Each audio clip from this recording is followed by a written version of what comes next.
o versículo 7 e considerar a Bíblia aberta, que nós vamos contextualizar todos os versículos para a glória do nosso poderoso Deus. Amém? Quem achou da glória? Quem não achou, eu espero ainda, em nome de Jesus. Amém?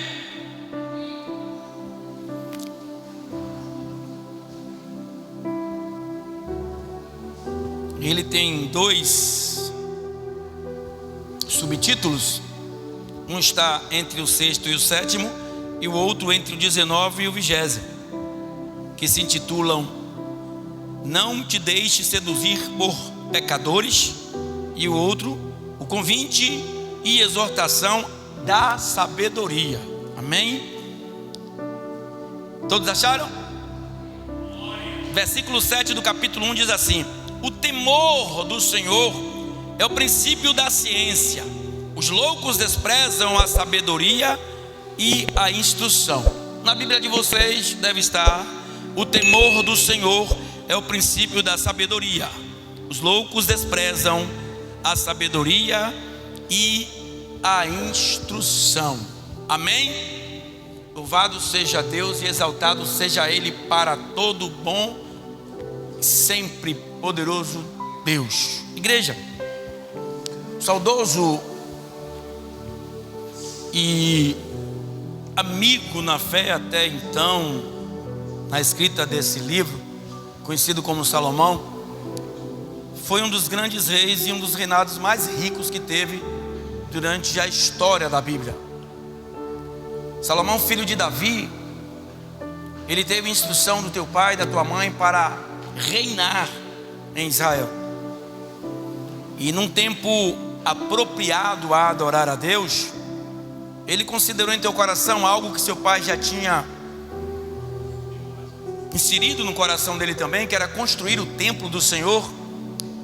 Mas sobre a mão de Davi tinha derramado muito sangue, e Deus não quis, ou não permitiu que Davi levantasse o templo, mas permitiu que Salomão levantasse. E ele fez ali a sua casa real e também a casa de adoração a Deus. O término da construção do templo, que durou 7 anos, a Bíblia vai dizer que ele revestiu tudo de ouro, o assoalho, as paredes, o teto, tudo. Ficou uma coisa maravilhosa.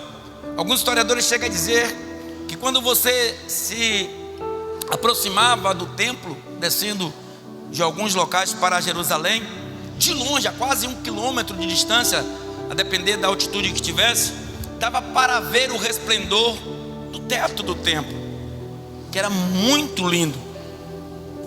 E Salomão faz uma oração a Deus, se não me falha a memória, fez uma festa que durou 8 dias. E na oração que ele fez a Deus, ele pediu algo a Deus inusitado em relação àquilo que Deus esperava que ele pedisse. Ele pediu a Deus sabedoria para reinar em Israel e lidar com o teu povo. Aquilo agradou o coração de Deus de tal modo que Deus disse: olha, não haverá homem mais sábio do que ti, nem antes, durante, nem depois. Porque me pediste isso, aumentarei a riqueza do teu reino, estarei contigo em todo o tempo que tu estiveres comigo. Estou só parafraseando. Mas no decorrer do tempo, do dia a dia, um grande esquecimento apoderou da vida de Salomão, se assim eu posso dizer, acerca daquilo que ele pediu a Deus, porque ele se perdeu completamente. E no final da sua jornada real, ele levantou altares para Quêmon, para Asterotes, para outros deuses. Instruído por algumas das suas concubinas, que eram 700, e quem sabe das suas princesas, que eram 300. E ele desabonou toda a conduta que ele aprendeu com Deus. Mas ele deixou algo para que nós pudéssemos apreciar. E nesse momento da vida de Salomão, temos que ser grandes apreciadores daquilo que ele deixou. E nós vamos ler do versículo 1, iniciando, que é a sua apresentação. Vamos ler? Ele se apresentando nas escritas. Presta bastante atenção, que você só vai entender e aprender se você deixar os ouvidos apurados. para que você possa aprender. Amém? Diz assim na epígrafe ou no versículo 1 do capítulo 1, introdução geral. Mas antes da introdução geral, que é do versículo 2 até o versículo 6, ele vai se apresentar nas escritas e diz assim: Provérbios de Salomão, filho de Davi, rei de Israel. Por que ele escreve isso? E por que ele se apresenta desta forma? Vamos entender um pouco? Ele fala provérbio de Salomão. O que é que significa Salomão? Ou o que significava Salomão naquela época? Era o homem mais sábio do tempo. Ele está falando da sua sabedoria. E depois ele fala filho de Davi. Quem não conheceu Davi? Um grande rei, um dos maiores guerreiros e políticos da época. Davi agregiou muitos reinos para o teu reino. Então ele fala: eu sou Salomão, homem de grande sabedoria, e também sou filho de Davi. Davi era meu pai. Esse que vai escrever esse livro a vocês agora. E não obstante a tudo isso, eu sou atualmente o rei de Israel. Se vocês não sabem, na atualidade é o reinado mais poderoso financeiramente dito. E depois que ele se apresenta desta forma, ele vai trazer algo tremendo depois que nós vamos ver acerca dessa apresentação. Ele vai dar uma instrução àquele povo. Nós poderíamos fechar esse livro de Provérbios só no versículo 7. O versículo 7 do livro de Provérbios, ele podia ter o aparato de todos os 33, se não me falha a memória, 30 e poucos versículos que tem. Porque o princípio, o temor a Deus é o princípio da sabedoria do homem. Nós vamos ver daqui a pouco isso. Mas aí ele começa a trazer uma parte introdutória que diz assim, para se conhecer a sabedoria e a instrução, para se entenderem, louvado seja Deus, as palavras da prudência, para se receber a instrução do entendimento, a justiça, o juízo e a equidade, para dar aos simples prudências, aos jovens conhecimento, o bom siso, para o sábio ouvir e crescer em sabedoria, e o instruído adquirir sábios conselhos, para entender provérbios, a sua interpretação, como também as palavras dos sábios e as suas adivinhações. Ou seja, ele está tratando de toda uma população, de todo um povo, das partes mais altas financeiramente, aquisitivamente falando, e das partes mais baixas. Ele está tratando de pessoas com sabedorias elevadas, ou entendimentos elevados, consciências elevadas, e também está tratando de pessoas que não têm conhecimento nenhum. Ele está tratando de pessoas maduras, pessoas com experiências de vida, e com pessoas novas, os jovens daquela geração, e por que não dizer também da nossa geração, se ouvido dermos a ele. Porque ele diz para conhecer a sabedoria e a instrução, para se entenderem as palavras da prudência. O que é prudência? É andar prudente na presença de Deus. Naquela época ele seguia uma lei mosaica, e sobre a lei eram regidas todas as formas de vida de cada homem. Ou seja, se andares prudentemente, você vai estar agradando a Deus. No versículo de número 3 ele fala para se receber a instrução do entendimento, a justiça, o juízo e a equidade. Ou seja, é aquela situação de dando e recebendo instrução, trazendo e levando conhecimento, para que você possa viver conforme aquilo que Deus quer que nós vivamos, ou aquilo que Deus queria que o povo vivesse naquela época. No versículo 4 ele fala assim, para dar aos simples, como eu falei, prudência, aos jovens conhecimento e o bom siso, o bom juízo. Para os sábios ouvir. Aí ele vai falar sobre os sábios, falou sobre os jovens, falou sobre os simples, agora vai falar sobre a pessoa mais sábia. Os sábios ouvir e crescer em sabedoria, e o instruindo, louvado seja Deus, a adquirir sábios conselhos. Versículo 6, para entender provérbios e a sua interpretação, como também as palavras dos sábios e suas adivinhações. Ele está trazendo uma parte introdutória para que nós entendamos quais são as divisões dos provérbios. Para que serve o provérbio? É um livro de ensinamento, um livro de educação, não só uma educação social, como uma educação familiar, mas também é um livro de instrução espiritual. E nós vamos ver isso. Ou seja, ler provérbio por ler é como se ler qualquer livro, mas se você pegar aquilo que Ele tem para te dar, você vai ser uma outra pessoa, vai ter uma outra atitude, vai ter um outro comportamento e vai ser abrangido de outros conhecimentos. Olha o que ele diz, como eu falei, o versículo número 7, ele pode se fechar todo o livro de Provérbios. Ele dá uma chave mestre para aquele que quer servir a Deus em espírito e em verdade. E do 7º até o 9º, temer o Senhor, igreja, é tudo. Quando você teme a Deus, você não erra. Quando você teme a Deus, você não peca. Quando você teme a Deus, você não desliza. Quando você teme a Deus, você não cai, como a missionária Paula falou aqui há poucos instantes. Quando você teme a Deus, você não é bruto, porque os brutos não herdarão o reino dos céus. Isso é uma palavra prudente. Isso é uma palavra de entendimento e não esquecimento. Olha o que ele diz no versículo 7 até o versículo de número 9. O temor do Senhor é o princípio da ciência ou sabedoria. Os loucos desprezam a sabedoria e a instrução.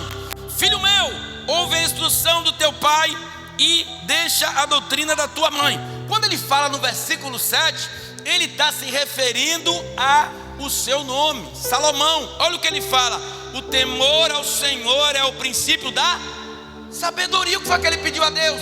Sabedoria.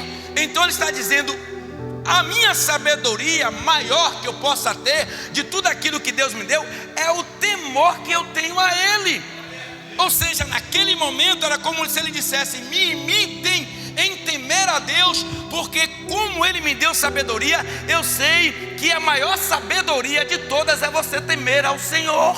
É o princípio de todas as coisas. No versículo 8, ele vai tratar de como ele era filho de Davi e de sua mãe. Olha o que ele diz: filho meu, ouve a instrução do teu pai e não deixes a doutrina de tua mãe. Quem era Davi? Irmão de Abinadab, Samar, Eliabe, os outros irmãos que estavam na guerra com Saul. Mas entretanto ele estava dentro da sua casa. Então ele ouvia essa instrução do seu pai. Ele ouvia o que Jessé dizia: olha, vai para o pasto, toma conta das ovelhas. Vai para o pasto, dá água às ovelhas, comida. Apacenta ali aquelas ovelhas e afugenta delas os animais ferozes. Mas quando chegava dentro de casa, a mãe já dava do conselho: filho, fica na dispersação. Louvado seja Deus, assim como Davi era na dispersação do Senhor. E ele entendia que o pai dele, tendo essa instrução, obviamente passaria para ele tudo aquilo que ele viveu. E ele ouviu do seu pai como seu pai era com seus pais. E assim ele ouviu de Davi aquilo que Davi aprendeu e ensinou para ele.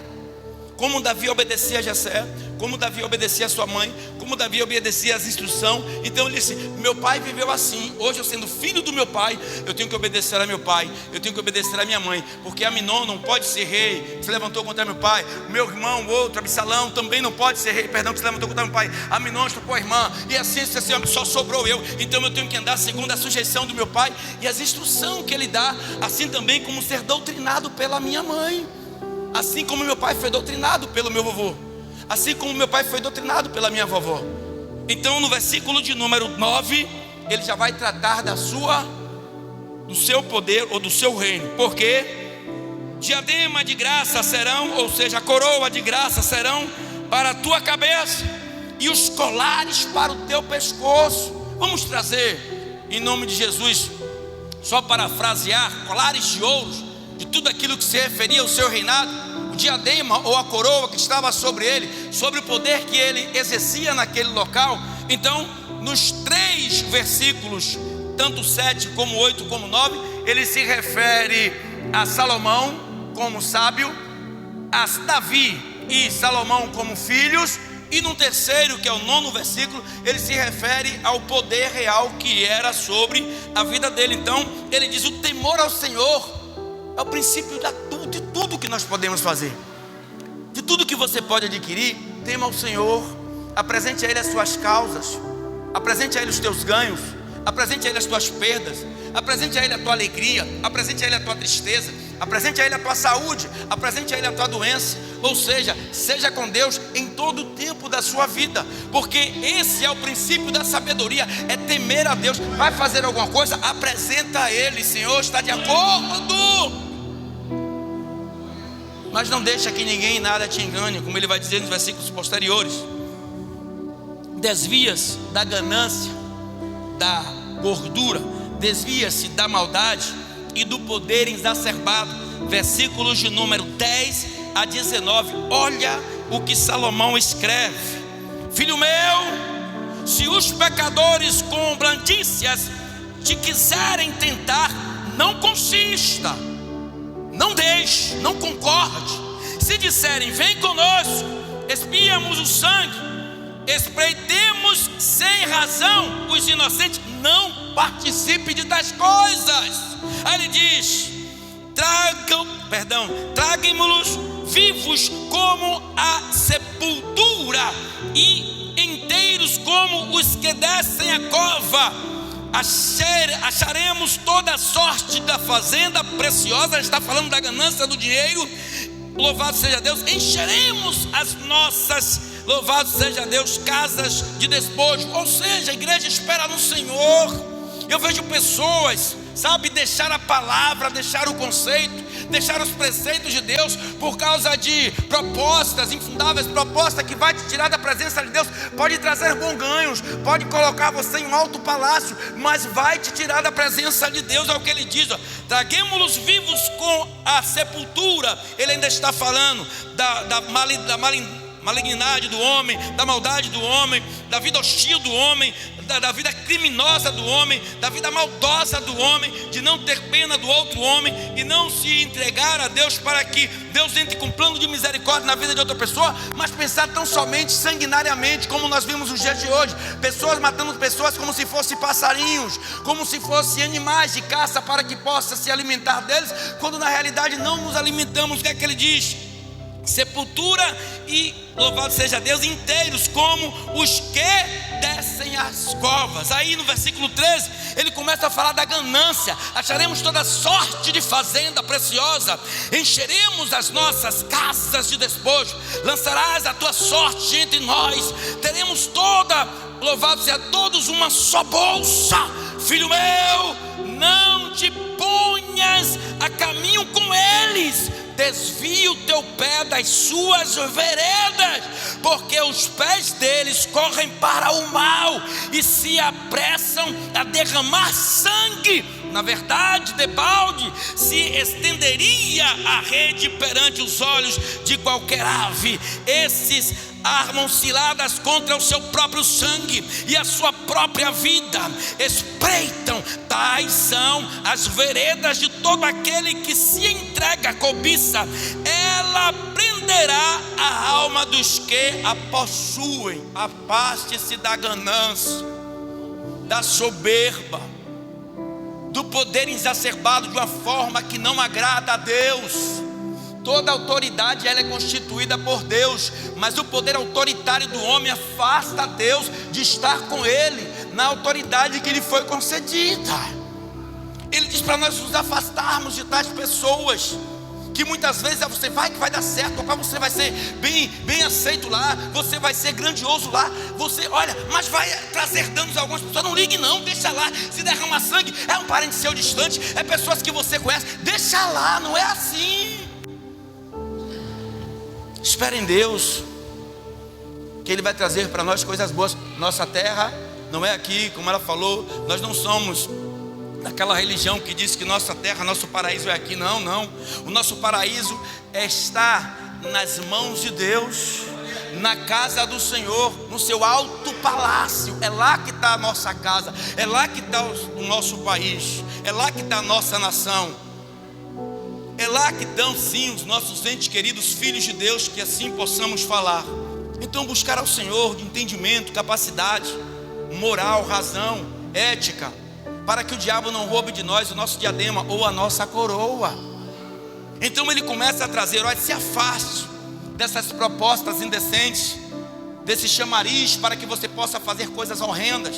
Se afaste da violência, da cobiça, se afaste da maldade, se afaste do homem mau, se afaste dos delinquentes. Então o versículo de número 10 a 19 está mandando a gente desviar a nossa visão dessas coisas. O amor ao dinheiro causa danos naturais, causa danos espirituais, causa danos familiares. O amor ao dinheiro causa danos à amizade. O amor ao dinheiro causa dano a uma sociedade. O amor ao dinheiro causa dano a uma nação. versículos de número 20 a 21.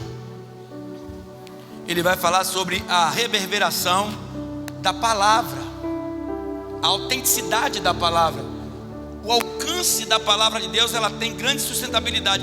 O que é que acontece? Eu gritando daqui, Val, Simão Filho pode me ouvir?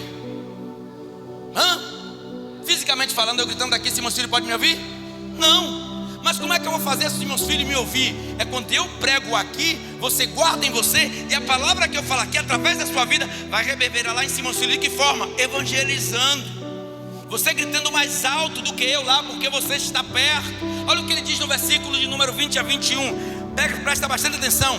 A suprema sabedoria altissonante, ou seja, bem alto, clama de fora pelas ruas, levanta a sua voz nas encruzilhadas, no meio dos túmulos, clama às entradas das portas e na cidade, profere a sua palavra, ou seja, a palavra da sabedoria. É de boca em boca, é de galho em galho, é de hora em hora, é de tempo em tempo, ou seja, em todo tempo. Vai de mim para você, de você para ele, dele para ele, dele para ela, dela para aquele, e assim sucessivamente. Altissonante. Não precisa que eu grite daqui para que o coração de Maria ouça. O altissonante que ele está dizendo é que da minha boca entra na tua boca, e da tua boca vai entrar na boca de outra pessoa, e na boca de outra pessoa aquilo vai se tornar alto, espiritualmente falando. Porque se eu gritar daqui, mesmo com o microfone, uma pessoa que está ali no coração de Maria não vai me ouvir. Mas se você pegar o que está tendo dito aqui e levar para uma pessoa lá, e você falar com o seu soprano lá em cima, vai chegar ao ouvido daquela pessoa. E como ele diz aqui, vai chegar nas encruzilhadas, no meio dos tumultos, no meio dos tumultos, clama às entradas das portas, e na cidade profere as suas, ou seja, em todo lugar, em tempo e fora de tempo. Prega a palavra do Senhor, seja altissonante, seja reverberante da palavra de Deus, seja co-participante da palavra de Deus. A minha boca com a tua boca vai chegar em boca de outras bocas, quais farão a palavra de Deus ela ter um alcance maior. Não podemos ouvir aqui e deixar aqui.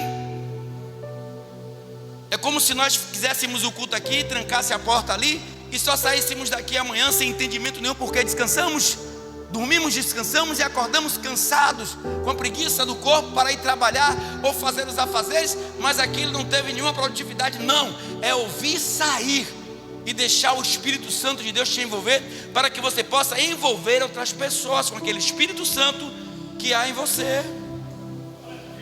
Versículo 23, 22 e 23 diz assim, abra os seus olhos, abram os seus olhos. Igreja, como eu disse aqui antes, Deus me chamou para falar isso aqui agora. Nunca diga eu estou salvo. Nunca diga eu estou preparado. Nunca diga eu estou pronto. Porque em nenhum desses três adjetivos que eu usei aqui fazem notoriedade em nossas vidas, porque nós não estamos salvos. Estamos atrás de uma salvação, dia a dia buscando em Deus, pedindo a Ele que nos livre da malícia, da maldade, da ganância, de coisas dessa natureza. Nunca diga estou pronto, porque quem nos apronta é Deus. Porque até no dia que nossa carne desce à sepultura, tem que alguém nos vestir, porque não estamos prontos para descer à sepultura. Alguém vem, põe um paletó, põe um melhor vestido. Nunca diga estou preparado. A preparação ela vem dia após dia, incansavelmente na vida daqueles que não fogem daquilo para que Deus os chamou. Então o que diz o versículo 22 e 23? Até quando os nércios, amareis a necessidade, e vós, escarnecedores, desejareis o escárnio, e vós, loucos, obedecereis ou aborrecereis o conhecimento. Convertei-vos pela minha repreensão, eis que abundantemente derramarei sobre vós meu espírito e vos farei saber as minhas. Pô, você vai querer ficar no erro sempre, porque a correção está chegando aos seus ouvidos como ofensa. Correção não é ofensa. Correção é exortação para que você mude de vida. Olha o que ele diz: até quando os honestos amareis a necessidade? Vai ficar nessa vida quando? Necessitado sempre, porque não faz presente na presença de Deus, escarnecendo A, B, C, 1 ou 2 ou 3 ou 4 pessoas. Vai ficar sempre necessitado de algo, porque não deixa a palavra penetrar em teu coração para que haja uma mudança de vida. E ele continua: e vós, escarnecedores, louvado seja Deus, desejareis os escárnios, porque você aprendeu assim, porque você viveu assim até o dia de hoje. Não pode abrir oportunidades para que haja um outro entendimento. Ah não, mas eu nasci católica, eu vou morrer católico. Não, eu nasci num banda, eu vou morrer umbandista. Não, porque eu nasci no espiritismo, vou morrer. Dê espaço para que você possa aprender de Deus o que Ele quer com a tua vida. Se a palavra ela é autêntica quando ela diz que ninguém irá ao céu senão pelo Filho do Homem, então em outra e qualquer religião que professa Deus, louvado seja Ele, mas que não há a aliança de Deus para com Jesus, não vai nos levar aos céus. É o que ele diz aqui: e vós, escarnecedores, desejarei o escárnio? E vós, loucos, aborrecerei o conhecimento? Vai ficar na loucura até quando? Não vai dar espaço para que possa conhecer algo melhor de Deus, para que possa ter uma mudança, uma transformação. Ah, porque fulano ali é crente, faz isso, faz aquilo. Sim, e daí? Importante é que você é individual em relação à vida espiritual, e tem que dar espaço para o conhecimento. Vai ficar na loucura até quando? Fumando, bebendo, se drogando, se prostituindo, jogando, mentindo, fofocando, contendendo e coisas dessa natureza. Não vai dar um espaço para que a sabedoria de Deus trabalhe um pouco na sua vida, o conhecimento da palavra, para que possa fazer uma transformação geral na tua vida? Por que vivermos dessa forma, se sabemos que a palavra de Deus ela tem algumas coisas que faz com que nós temos que discordar no mundo, para que haja uma celebração espiritual em nossas vidas através de Deus, para que possamos, através de Cristo, alcançar as hóstias celestial. Dá espaço. Você não é louco, você não come lixo, você não rasga dinheiro, você não bebe veneno no lugar de água. Então o que é que ele diz? E vós, loucos, aborrecereis o conhecimento? Temor a Deus abre espaço para o conhecimento. O temor a Deus é o princípio da sabedoria. Então tema ao Senhor de todo o teu coração. Tema ao Senhor com responsabilidade.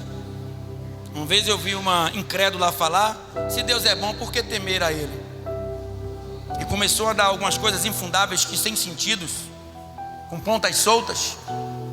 Não é por nós temermos a Deus porque Deus é um Deus mau, não. É porque, assim como todo pai quer o bem do teu filho, há algumas regras a seguir. Eu me lembro quando eu fumava com 18 anos de idade, meu pai chegava perto de mim por temor a meu pai. Olha o temor que eu tinha, porque meu pai não podia saber que eu fumava, porque aos olhos do meu pai era uma coisa má na época. Eu já cansei de botar cigarro na boca quando estava pequeno. Ele estava perto de mim e eu só respondia a ele com a cabeça, com gesto, porque eu não queria, pelo temor daquilo que eu estava fazendo, de coisas que meu pai não gostava, eu punha o cigarro na boca, ou então botava, queimava a mão aqui e apertava na mão. O temor é a gente não cometer algo indigno que o nosso pai se aborrece. Aí essa ignorante que falou isso, ela tem que entender isso. O temor a Deus não é por Deus ser mau, é porque Deus quer que a gente se alimente das melhores coisas que no mundo há. E Ele não quer que nosso corpo incorruptível torne um corpo corruptível, para que nós não possamos entrar no reino celestial. Então esse é o verdadeiro temor ao Senhor. Então versículo 22 e 23 nos desperta para que nós abramos nossos olhos e vivamos conforme a vontade de Deus. Nós somos prisioneiros, somos escravos de forma alguma, agora somos livres. Éramos escravos, assim como eu era escravo do cigarro. Eu não podia ficar um dia sem fumar 2, 3, 4, 5, 6, 7, não sei. Durante o dia quantos cigarros eu fumava, porque eu era escravo do cigarro. Eu não podia ficar um dia sem beber um gole de cachaça, um copo de cerveja, porque eu era escravo da cachaça. Eu era escravo da cerveja. Hoje não, eu sou livre para adorar a Deus.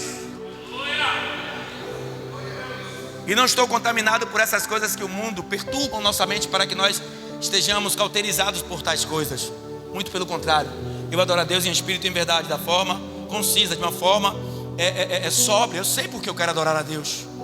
Eu sei porque eu tenho que adorar a Deus. Eu sei porque eu tenho que temer a Deus. Porque Ele quer o meu bem e não porque Ele quer o meu mal. Não com ameaças, não com ferros ou ferrões, não.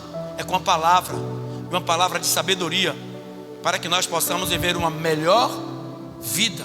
Então, versículo 23 diz assim, ó: convertei-vos. Aí ele diz assim, ó: não vivam como essas pessoas que não querem mudanças, que não querem transformação, querem viver como viviam antigamente, querem andar como andavam antigamente, ainda sendo ou fazendo já parte da casa de Deus. Ele fala assim, ó: convertei-vos pela minha repreensão, pelas minhas correções, pelas minhas duras, convertei-vos. Eis que abundantemente derramarei sobre vós meu espírito e vos farei saber as minhas palavras. Um conhecimento de graça vai derramar sobre você o Santo Espírito. Aí no versículo 24 a 27, causas da rejeição à palavra. Que causa, ou que vai nos trazer coisas em relação a rejeitarmos a palavra de Deus? Ou que será ocasionado em nossas vidas por desobediência a Deus? Olha o que diz o versículo 24 até o versículo número 27. Mas, porque clamei e vós recusastes, porque estendi a minha mão e não houve quem desse atenção, antes rejeitastes todo o meu conselho e não quiseste as minhas repreensões ou a minha repreensão, também eu me rirei na vossa perdição e zombarei, vindo o vosso temor, vindo como assolação o vosso temor, e vindo a vossa perdição como tormenta, vindo-vos aperto e angústia. Eu vou rir.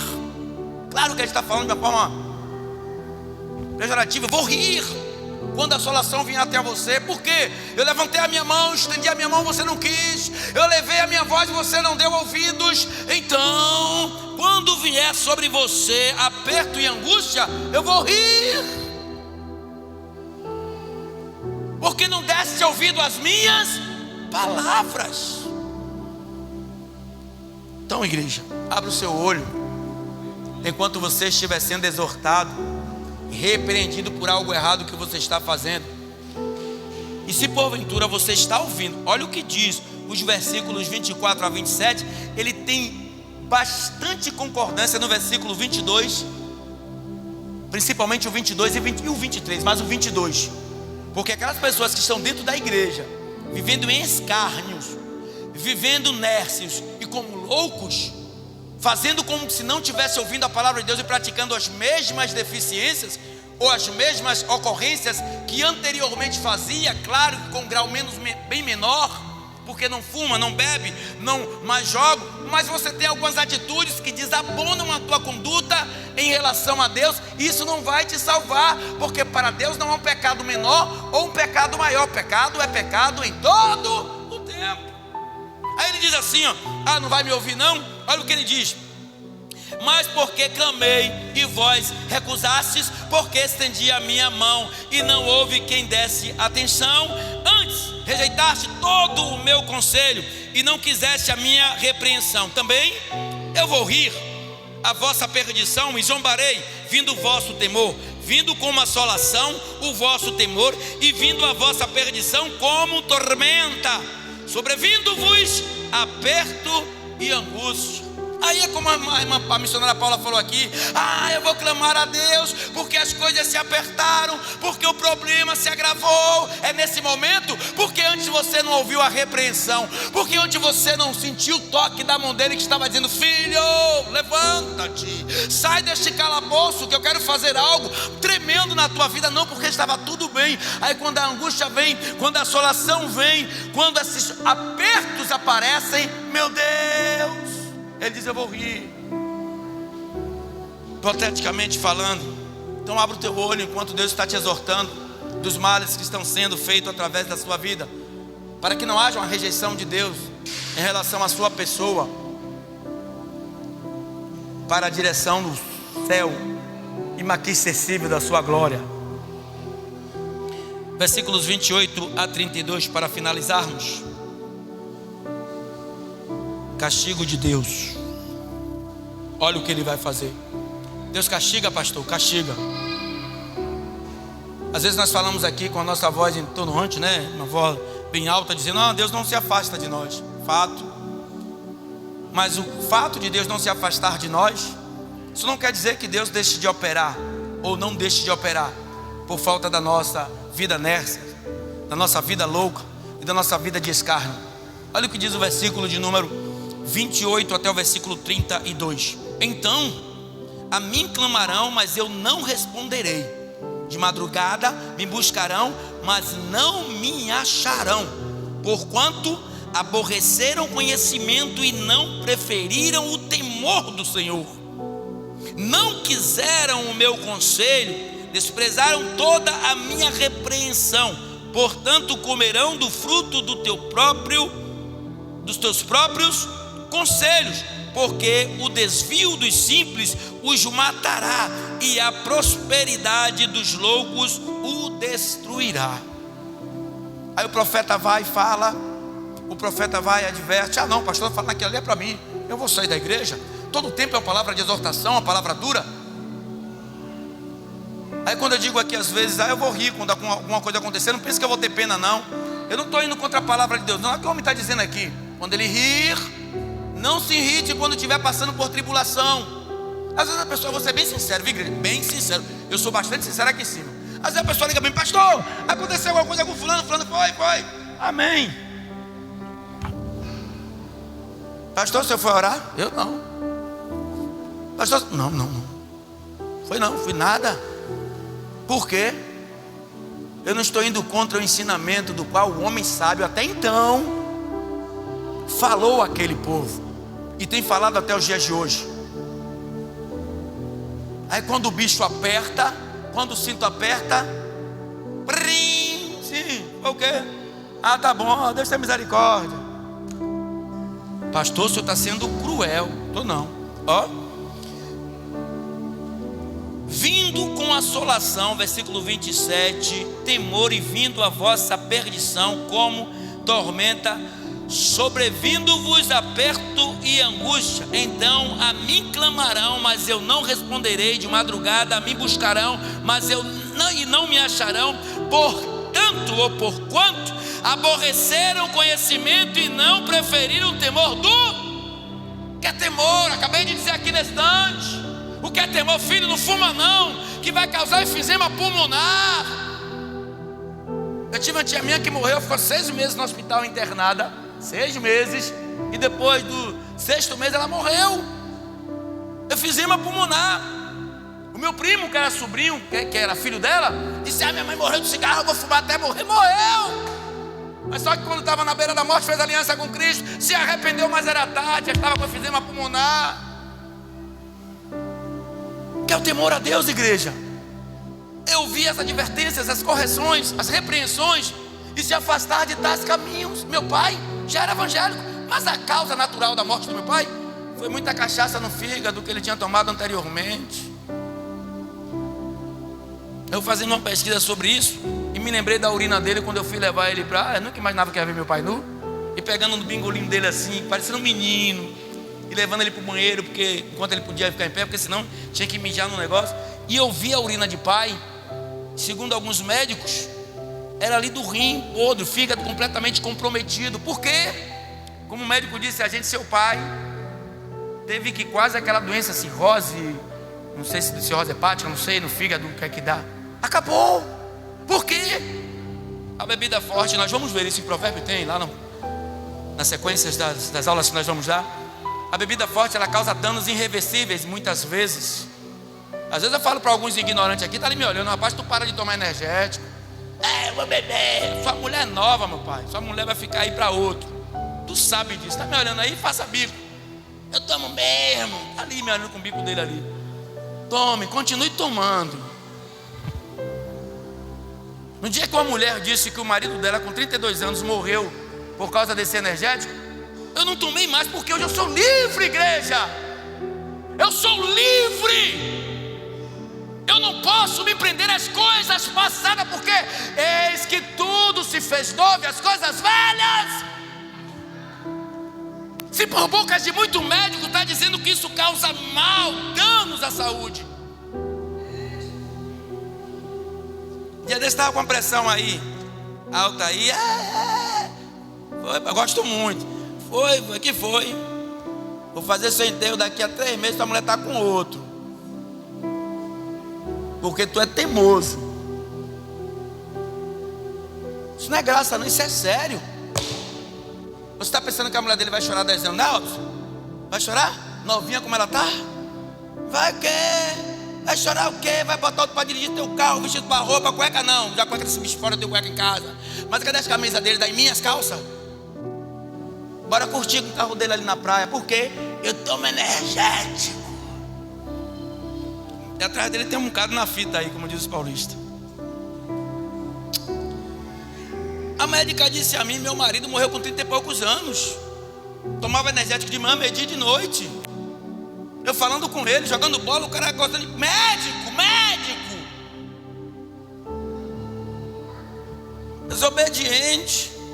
Estava jogando bola, estava esperando o torneio dele lá, de repente...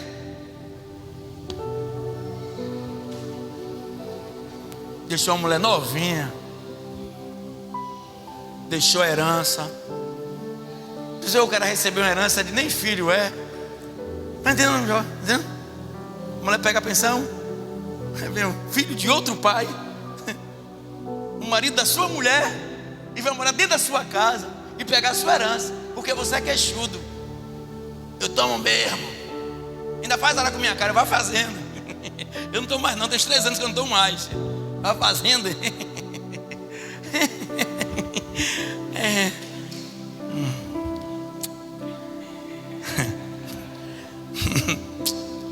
Ai.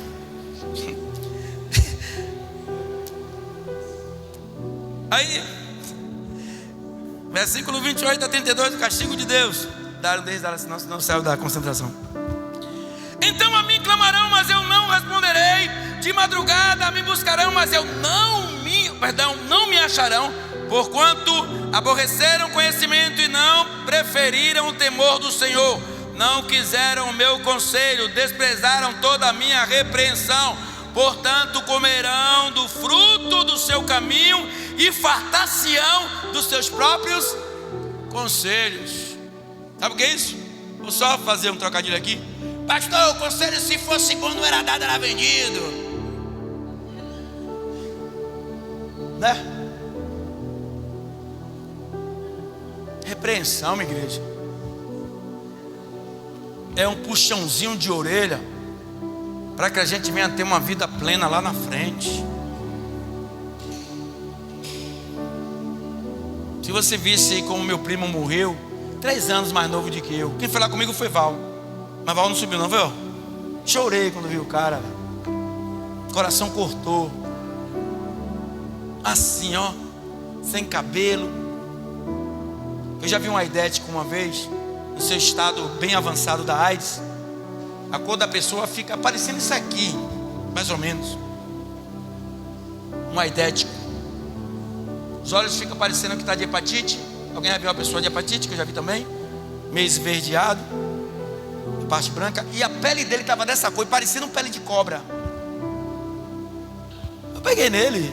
Eu peguei na mão dele, olhei, rapaz, pedi para orar, eu botei a mão na cabeça, porque eu sei que não pega com isso. E meu primo estava, claro que com sintomas diferentes, mas apático, magro, raquítico, careca e morrendo. Fui na casa dele nesse dia, Uma semana depois, eu soube do falecimento dele. Quem não houve cuidado? Houve coitado. Então no versículo número 33, obedecer é o melhor caminho. Diga para o meu que está ao outro lado. Diga aí para Viviane e para Júnior. Diga aí, obedecer é o melhor caminho. Seja queixudo não, igreja. Como vou usar de novo o que ela falou. Toda vez que eu prego aqui, sempre Deus usa uma abençoada para falar, algo aqui. Os queixudos não herdarão o reino dos céus. Os embraivecidos,